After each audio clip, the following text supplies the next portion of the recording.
आपसे मुखातिब हूँ। सबसे पहले तो कल जो मैंने रात को कुछ फितना खान के स्टेटमेंट सुने, जिससे पूरी कौम जो है उसको अफसोस भी है, पूरी कौम ने उस चीज़ का बहुत नोटिस भी लिया है। एक लहर है गुस्से की लोगों, और बिल्कुल होनी चाहिए।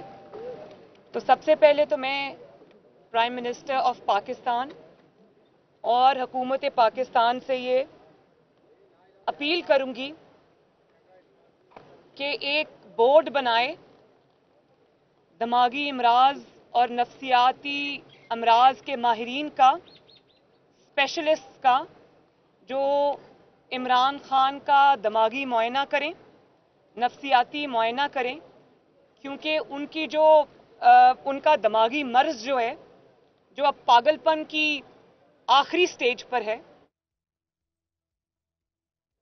जो अब पागलपन की आखिरी स्टेज पर है, ऐसे शख्स का पाकिस्तान के अंदर खुलेआम घूमना खतरे से खाली नहीं है, जिसका वो बार बार मुजाहरा कर चुके हैं।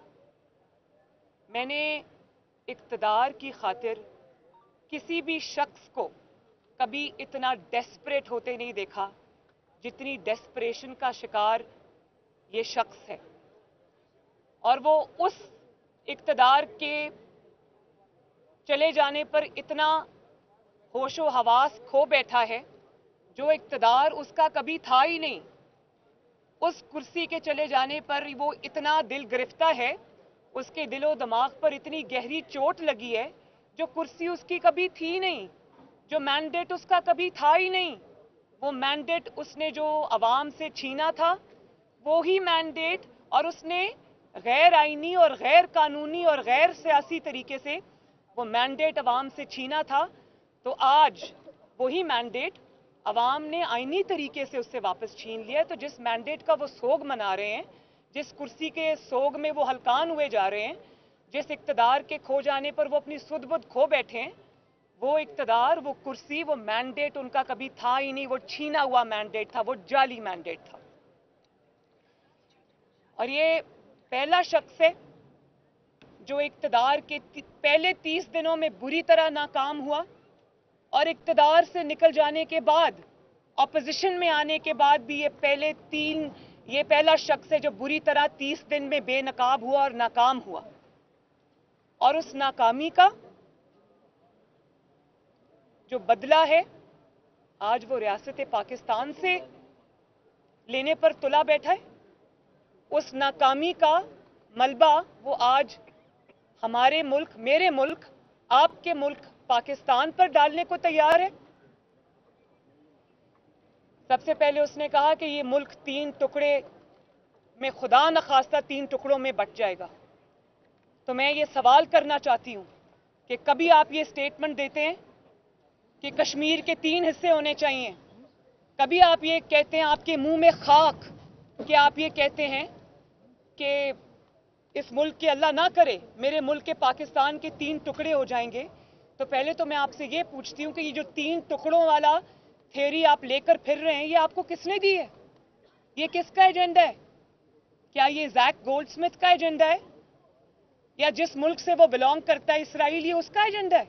आज मैं ये कहने पे मजबूर हो गई, मैं साजिशी थ्योरीज पे बिलीव नहीं करती, लेकिन पहले कश्मीर के 3 टुकड़ों का एक शोशा छोड़ा, और आज कह रहे हैं कि खुदा न खास्ता पाकिस्तान के 3 टुकड़े हो जाएंगे। आपको यह भी पता है कि पाकिस्तान को कितनी कुर्बानियां देकर लोगों ने आजाद कराया था? आज आपने उन सब कुर्बानियों की तौहीन की है। अल्लाह ना करे कि पाकिस्तान का कभी कोई जरा सा भी नुकसान हो, इंशाअल्लाह नहीं होगा, लेकिन इंशाअल्लाह ताला इस बात करने वाले को, पाकिस्तान के 3 टुकड़े करने का ख्वाब देखने वालों के, जमात के न सिर्फ 3 टुकड़े होंगे, बल्कि उसकी सियासत के, उसकी जमात के 300 टुकड़े होंगे इंशाअल्लाह ताला। देखें, बड़ी गहरी बात है ये कि पाकिस्तान में सियासतदानों ने क्या कुछ नहीं सहा, क्या क्या कुर्बानियां उन्होंने नहीं दी। सबसे पहले नवाज शरीफ साहब की मिसाल आप ले लें। 3 दफा नवाज शरीफ साहब इक़्तिदार से निकाले गए, ایک دفعہ تو ابھی جو لاسٹ ٹائم ہے وہ پوری دنیا کو یاد ہے, ایک ایکسپائرڈ اقامے پر نکالے گئے اقتدار سے انہوں نے 2 دفعہ جلا وطنی برداشت کی. ایک جلا وطنی جو سعودی عرب میں تھی جب مشرف تھا, اور دوسری جلا وطنی جو اب ہیں وہ ان کو اپنے وطن سے دور ہے وہ ابھی بھی. عمر قید کی سزائیں سنی, جو اٹک قلعہ ہے اس کے زندانوں میں ان کو پھینکا گیا, ان کے ہاتھوں میں ہتھ کڑی ڈال کر, ایک الیکٹڈ پرائم منسٹر کے ہاتھوں میں ہتھ کڑی ڈال کر اس کے ہاتھوں کو جہاز کی سیٹ سے باندھا گیا. اس کی بیوی کی وفات ہو گئی, جیل میں وہ تھا. اس کی بیٹی کو اس کی نظروں کے سامنے گرفتار کر لیا, اس کی بیٹی کو ڈیتھ سیل میں پھینکا. اس کی ماں کی وفات ہو گئی, ابھی وہ دیار غیر میں تھا. لیکن ہر چیز کے اوپر نواز شریف کی ہر ظلم کو سہ کر ایک ہی آواز آئی, اور وہ آواز تھی پاکستان زندہ باد.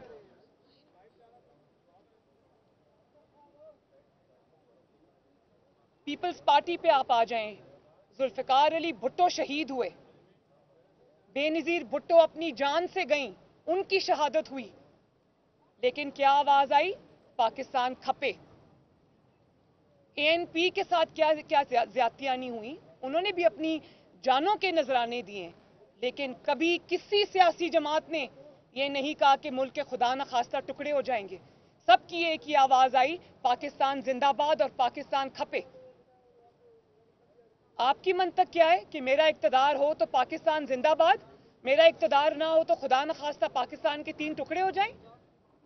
میرا اقتدار ہو تو پاکستان کھپے, میرا اقتدار نہ ہو تو خدا نخواستہ پاکستان نہ کھپے؟ یہ ہے آپ کی سیاست؟ تف ہے آپ پر. آپ کی ہمت کیسے ہوئی پاکستان کے بارے میں یہ بات کرنے کی؟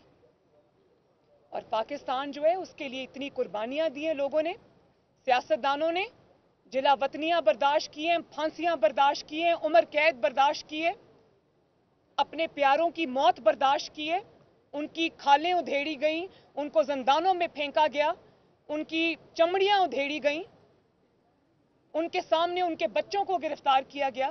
لیکن کیا آواز آئی؟ پاکستان زندہ باد. کیونکہ وہ جدوجہد جو تھی وہ پاکستان کے لیے تھی, اپنی ذات کے لیے, اپنی کرسی کے لیے نہیں تھی. اور ابھی تو عمران خان صاحب کو تو ہاتھ ہی نہیں لگے, وہ پرائم منسٹر ہاؤس سے سیدھا اپنا سامان اٹھا کر بنی گالا پہنچ گئے. ان کو تو کسی نے کچھ کہا ہی نہیں ہے. اور ابھی جس کو اپنے آپ کو جو انقلابی لیڈر, جہادی لیڈر کہہ رہا تھا, وہ اب ضمانتی لیڈر ہے. ابھی مجھے کورٹ میں اطلاع ملی ہے کہ ان کو راہداری ضمانت مل گئی ہے. جو شخص اتنا ڈرپوک آدمی ہے کہ رانا ثناء اللہ کے ڈر سے وہ کب سے پشاور کے بنکر میں چھپ کے بیٹھا ہوا ہے, ایسے انسان کو اپنے آپ کو لیڈر کہتے ہوئے بھی شرم آنی چاہیے کہ مجھے راہداری کی ضمانت ملے گی کہ مجھے کوئی گرفتار نہیں کرے گا تو تب میں آؤں گا, ورنہ میں پشاور میں چھپ کے بیٹھا ہوں, پشاور کی وزیر اعلیٰ ہاؤس میں عوام کا خون چوس رہا ہوں, عوام کے وسائل پر, خیبر پختونخوا کی حکومت کے وسائل پر جوک بن کے بیٹھا ہے. یہ ہوتے ہیں لیڈر؟ لیڈر عوام کو جوڑتے ہیں, توڑتے نہیں ہیں. لیڈر ملک کو جوڑتے ہیں, توڑنے کی باتیں نہیں کرتے. اور پھر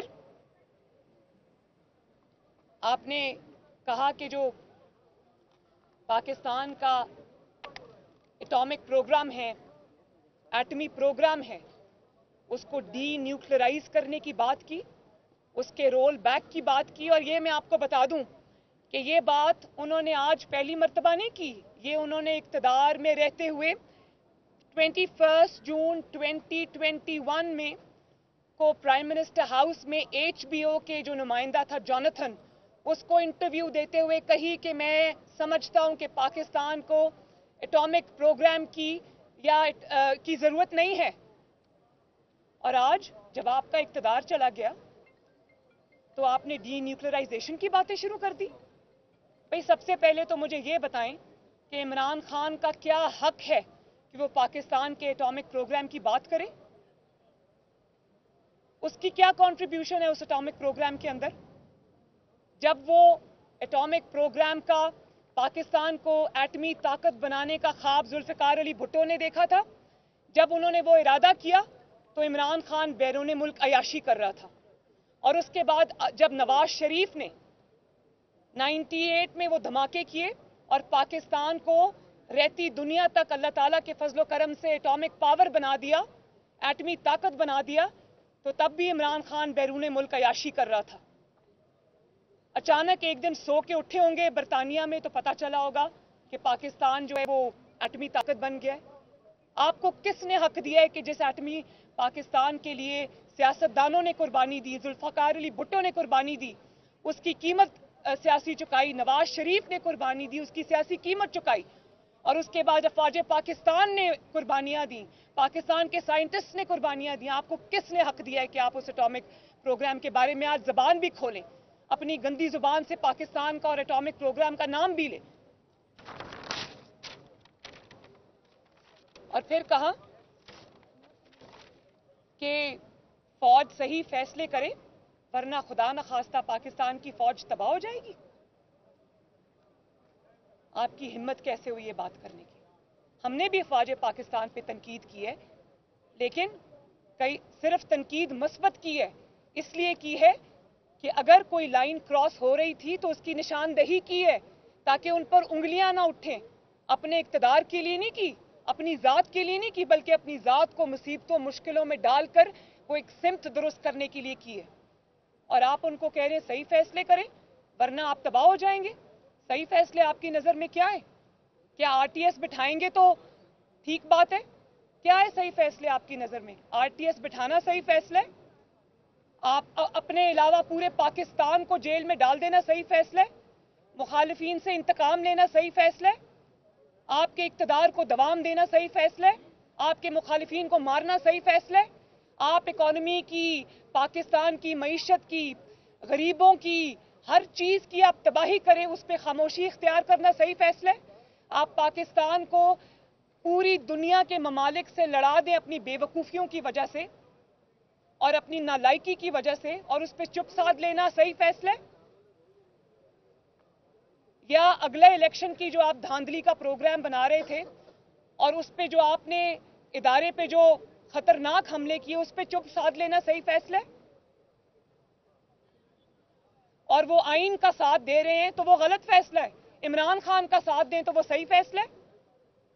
जो सिपा सालार है पाकिस्तान की फौज का, वो जब आपकी हुकूमत में आपके साथ खड़े थे तो तब वो अजीम सिपा सालार थे, और आज वो आपके साथ नहीं खड़े क्योंकि आपने जो तबाही पाकिस्तान की है उसका बोझ उन्होंने अपने सर से उतार फेंका। और अगर मुल्क की खातिर वो आईने पाकिस्तान के साथ खड़े तो आज वो मीर जाफर और मीर सादिक हो गए। जब आपने आइन तोड़ा तो अदलिया ने 12 बजे रात को अदालत खोली और आपके खिलाफ फैसला आया, आपकी आइन शिकनी के खिलाफ फैसला आया। उस वक्त रोज रोना धोना की अदालतें अच्छी हैं, अच्छी नहीं हैं, 12 बजे मेरे लिए क्यों खुली, मैंने क्या किया? भाई आपने आइन तोड़ा था, उसके जजा में आपके गले में हार डालने नहीं बनते। और आज आप उनसे कह रहे हैं, उनको सियासत में घसीट रहे हैं अदलिया को कि मेरा लॉन्ग मार्च नहीं हो पा रहा तो मेरी मदद करो और मेरा लॉन्ग मार्च कराओ।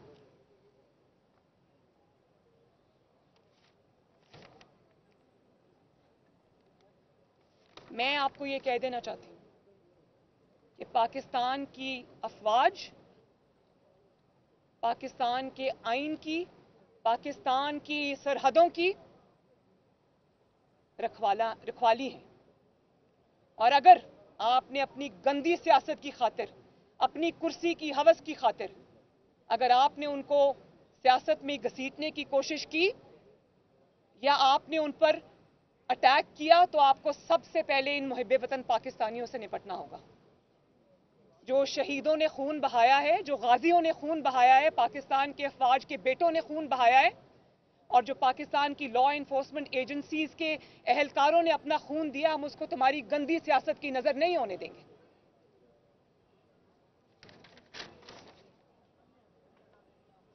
तुम और इस सब में इमरान खान के साथ शामिल है एक चैनल जिसका नाम ARY है, जिसने इमरान की गंदी सियासत को, अदारों पर हमले को, पाकिस्तान पर हमले को जिसने सपोर्ट किया, जिसने इस इंतशार में उसका साथ दिया, जिसने इस फितना फैलाने में उसका साथ दिया, जिसके एंकर्स ऊपर से लेकर नीचे तक सवाए एक या दो के उन्होंने सीधे हमले किए हैं इदारों के ऊपर। वो ARY चैनल भी उतना रिस्पॉन्सिबल है जितना रिस्पॉन्सिबल इमरान खान है। तो पाकिस्तान को अपनी सफों में खड़े दुश्मनों को पहचानना चाहिए। और आपके फितने से बचा कौन है? मुझे सिर्फ आप ये बात बताएं कि कोई एक ऐसा शख्स मुझे बता दें जिसके साथ इमरान खान ने वफा की हो, जिसके साथ इमरान खान ने कोई ताल्लुक निभाया हो, जिसको इमरान खान ने धोखा ना दिया हो। आप उनके वालिदैन से शुरू हो जाएं, उनकी बीवियों से शुरू हो जाएं, उनके बच्चों से शुरू हो जाएं, उनके दोस्तों से शुरू हो जाएं, उनके मोहसिनों से शुरू हो जाएं, एस्टैब्लिशमेंट से शुरू हो जाएं, अदलिया से शुरू हो जाएं। उनके कारकुनों पर बात आएगी, कारकुनों को भी धोखा देकर चले गए, अपनी पार्टी को धोखा देकर चले गए। वो इंतजार करते रहे ये बनी गाला गिरफ्तारी के डर से और राना सनाउल्लाह के डर से वापस भाग गए। ये कैसा इनकलाब था जो राना सनाउल्लाह के डर से घरों से निकला ही नहीं, दुबक के बैठा रहा। खुशी है मुझे कि आवाम ने इस फितने और फसाद और इंतशार को पहचान लिया। कोई ऐसा शख्स है, दुनिया में ऐसा शख्स नहीं होगा जो आपके धोखे से महफूज होगा, जिसको आपने धोखा नहीं दिया। 35 पंक्चर से आप शुरू हो जाएं, 1 करोड़ नौकरियों की बात होगी, 50 लाख घरों की बात होगी, 3 दिन में, 9 दिन में, 12 दिन में, 3 साल में पाकिस्तान में तब्दीली लाने की बात होगी। लॉन्ग मार्च, फेल्ड लॉन्ग मार्च की बात होगी कि मेरा जहाद है, मैं निकल रहा हूं। वो लोगों ने देखा वो जहाद हेलीकॉप्टर में लटका हुआ था इतनी देर। तो कौन है जो आपके धोखे से, आपके शर से बचाए पाकिस्तान के अंदर? कोई नहीं है। और अब आपने अपनी तोपों का रुख जो है वो पाकिस्तान की तरफ कर लिया, पाकिस्तान के एटॉमिक प्रोग्राम की तरफ कर लिया, पाकिस्तान की जो है वो सालमियत की तरफ कर लिया, पाकिस्तान की अफवाज के ऊपर और पाकिस्तान के इदारों के ऊपर कर लिया। कल पढ़े जरा जो डिसेंट नोट आया है जस्टिस याहिया आफरीदी का, उन्होंने आपका कच्चा चट्टा खोल के रख दिया और उन्होंने बहुत सारे लोगों को आईना दिखाया है। वो आपके खिलाफ वो डिसेंट नोट नहीं है, वो आपके खिलाफ चार्जशीट है कि हां आपने अदालत उज़्मा की हुक्म अदूली की, आपने उसके ऑर्डर्स की वायलेशन की, आप खुद जानते बूझते आप डी चौक में अपने कारकुनों को सुप्रीम कोर्ट के मना करने के बावजूद डी चौक में अपने कारकुनों को पहुंचने की हिदायत देते रहे मुसलसल, मीडिया पे सब दिखाए। उसके लिए किसी सबूत की जरूरत नहीं है। जस्टिस याहिया आफरीदी ने कहा कि सबूत, एम्पल एविडेंस मौजूद है कि ये सारा शर आपका फैलाया हुआ है। और मैंने कभी नहीं देखा कि किसी ने अपनी ज़हनी बीमार ने, किसी ने अपना बदला जो है वो इस तरह से आग लगा कर लिया हो, पाकिस्तान को आग लगा कर लिया हो कि मेरी हुकूमत नहीं है तो मेरा घर जल जाएगा, पाकिस्तान को आग लग जाएगी, अल्लाह ना करे। मैंने कभी नहीं देखा कि किसी सियासी जमात ने ये दरख्त जलाए हों, किसी ने ग्रीन बेल्ट्स को आग लगाई हो। इतनी तकलीफ है आपको इक्तदार खो जाने की? तो हमने तो कई दफा इक्तदार खोया, अल्लाह ताला के अवाम ने फिर इक्तदार दिया। आपकी क्या सियासी जद्दोजहद है? आपको तो पता ही नहीं सियासत कहते किसको है, जद्दोजहद कहते किसको है। आपकी सारी सियासत तखरीबकारी है और इस तखरीबकारी का रास्ता पूरी कौम को मिलकर रोकना होगा, वरना ये तखरीबकारी पाकिस्तान को खुदा न खास्ता खराब और तबाह और बर्बाद करके रख देगी। जो शख्स इक्तदार में रहते हुए पाकिस्तान की तबाही था, बर्बादी था, और अचानक आज उनको याद आ गया, 4 साल के बाद नींद खुल गई, 4 साल के बाद अचानक होश आ गया कि जी डॉलर ऊपर चला गया है, आलू प्याज टमाटर के रेट बढ़ गए हैं। ये वही शख्स है जो जिसके पास इक्तदार था, कुर्सी थी, ताकत थी, एक पेज की ताकत थी, हर इदारा इसके साथ खड़ा था। इसको किसी सुप्रीम कोर्ट ने इसके बारे में सो मोटो नोटिस नहीं लिया, इसको किसी ने डिस्टर्ब नहीं किया। इसके पास फुल अथॉरिटी भी थी, इख्तियार भी था, वक्त भी था, और वो पीस ऑफ माइंड भी था कि अगर ये चाहता तो कौम की तकदीर बदल सकता था। लेकिन उस वक्त क्या बात होती थी? डॉलर एक ये वाहिद शख्स है 75 साल में जिस अकेले के 3.5 साल में डॉलर जो है वो 80 रुपए तक पहुंच गया, यानी कि 80 रुपए उसकी कीमत बढ़ गई और रुपए की कीमत गिर गई। और आज आपको रुपए की कीमत याद आ रही है کہ جب रुपए की कीमत बढ़ती है तो महंगाई होती है, पाकिस्तान तबाह होता है. और अपने दौर हुकूमत में जब आप इख्तियार में थे, इक़्तिदार में थे, उस वक्त आप क्या कहते थे कि ओहो मैं तो सुबह बनी गाला में सो के उठा तो मुझे पता चला, टीवी से पता चला कि डॉलर की कीमत बढ़ गई. उस वक्त आप कहते थे कि मैं यहाँ पर आलू प्याज टमाटर के रेट पता करने नहीं आया. तो आज आपको अचानक आलू प्याज टमाटर के रेट याद आ गए? आज आपको लोड शेडिंग याद आ गई है? तो कौम को ये बताओ कि लोड शेडिंग आज तुम्हारी वजह से. PMLN वो हुकूमत है जिसने 22 घंटे की लोड शेडिंग को अल्लाह ताला की फजलो करम से 2-3 साल में जीरो लोड शेडिंग पे ले आई. नए मंसूबे लगाए. लोगों को बताओ कि वो जो हाइडल पे और कोयले से चलने वाले पाकिस्तान के अंदर जो वसाइल है उनसे चलने वाले जितने सीपेक के प्रोजेक्ट से 3000 मेगावाट्स के, वो तुमने बंद कर दिए क्योंकि तुम्हें किसी के कहने पे सीपेक के प्रोजेक्ट्स को तुम्हें बंद करना था. तुम किसी एजेंडा पे थे. और उसके बाद तुमने टाइम पर LNG नहीं मंगवाई. तुमने IPPs को पेमेंट्स नहीं की, जिसके वजह से आज पाकिस्तान में इतनी बुरी लोड शेडिंग है. हम उसको ठीक करने की कोशिश कर रहे हैं लेकिन उसको वक्त लगेगा. पाकिस्तान के पास पैसे नहीं है. वो सारे पैसे जो है ना, वो फरागोगी से जो बनी गाला तक सीधी माल गाड़ी चलती थी ना, उसके बंद होने की तकलीफ है आज इमरान खान को. कि वो जो मुफ्त की पैसा लगा हुआ था वो बंद हो गया. आज इक्तदार जाने की तकलीफ है आपको. तो ये जो लंबी लंबे प्रेसेस आप करते हैं, प्रेस कॉन्फ्रेंसेस करते हैं, तकरीरें करते हैं जिसमें आवाम के अचानक मसाइल आपको याद आ गए, उनकी निशानदेही करते हैं, तो उसकी आखिर में ये भी बताया करें लोगों को कि इन तमाम मसाइल का जो जड़ है उसका नाम है इमरान खान. ये तमाम मसाइल जिनका आज मैं जिक्र कर रहा हूँ, इन सब का जिम्मेदार है इमरान खान. वो भी बताया करे ज़रा लोगों को. तो मैं मीडिया से ये गुजारिश करती हूँ कि ये अब इस्टेब्लिश अगर चीज़ हो गई है कि ये शख्स फितना चाहता है, शर फैलाना चाहता है, अगर ये शख्स फसाद चाहता है, इंतशार चाहता है, इसके अपने बच्चे तो बाहर बैठे हुए, लोगों के बच्चे मरवा रहे हैं, अपने बच्चे बाहर बैठे हुए. या तो कहो लोगों को कहता है तुम्हारे बच्चे बाहर हैं, इसके अपने बच्चे बाहर बैठे हुए हैं. मुझे ये बताओ कि लोगों के बच्चे बाहर हैं तो इसके बच्चे क्या फैसलाबाद में या मियाँ वाली में फसलें लगा रहे हैं? इसके लोगों के बच्चे मर रहे हैं. लोगों को ये फसाद के नाम पर जहाद का सबक दे रहे हैं और अपने बच्चे बाहर बिठा के रखे हुए हैं. लोगों के बच्चे फालतू आए हुए हैं. अवाम के बच्चे उनके बच्चे नहीं हैं, उनके कोई माँ बाप नहीं है, उनके कोई रिश्तेदार नहीं है. मैं तो नवाज शरीफ की बेटी हूँ. मैं डेथ सेल में रह के आई हूँ, मैं अडियाला जेल में रह के आई हूँ. मैंने 4 साल 5 साल इमरान के इक़्तिदार का इसके इंतकाम का सामना किया.